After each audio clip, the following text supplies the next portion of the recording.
Tu roules tranquillement et d'un coup, ce fameux voyant orange s'allume au tableau de bord, accompagné d'une perte de puissance agaçante, comme si ton moteur refusait d'avancer ou tournait sur trois pattes. Si tu branches ta valise de diagnostic et que le code P0010 apparaît, pas de panique, on va décortiquer ça ensemble. Ce code d'erreur générique, OBD2, concerne le circuit de l'actionneur de position d'arbre à cam de la rangée 1. Pour faire simple, c'est directement lié au système VVT ou VCT, c'est-à-dire la distribution à calage variable. Ce système ingénieux permet à ton moteur d'optimiser sa puissance et sa consommation selon le régime, un peu comme un cycliste qui change de vitesse pour garder la bonne cadence dans une montée. Le cerveau de ta voiture, qu'on appelle PCM ou ECM, surveille tout ce beau monde de très près. Ce code spécifique apparaît quand la tension dans le circuit de l'électrovanne de commande d'huile, qu'on appelle souvent OCV, chute en dessous d'une limite programmée pendant un certain temps.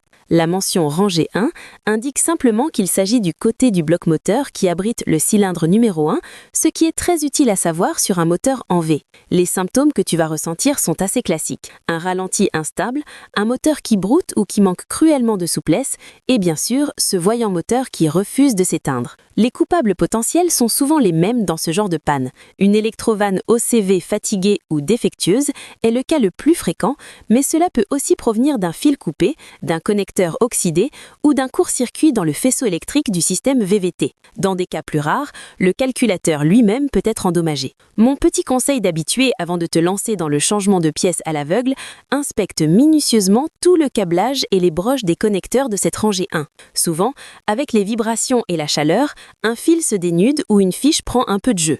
Ensuite, avec un moteur bien chaud, il faut tester le fonctionnement de l'électrovanne. C'est une pièce très sensible aux impuretés. D'ailleurs, une huile moteur trop vieille, sale ou de mauvaise viscosité encrasse ces petites électrovannes à une vitesse folle. Pense donc toujours à vérifier l'état de ton huile en premier lieu. Parfois, un bon rinçage du circuit d'huile suivi d'une vidange avec un filtre neuf et une huile de qualité suffit à résoudre ce problème sans rien démonter de plus. La mécanique, c'est avant tout de la logique, alors commence par les vérifications les plus simples.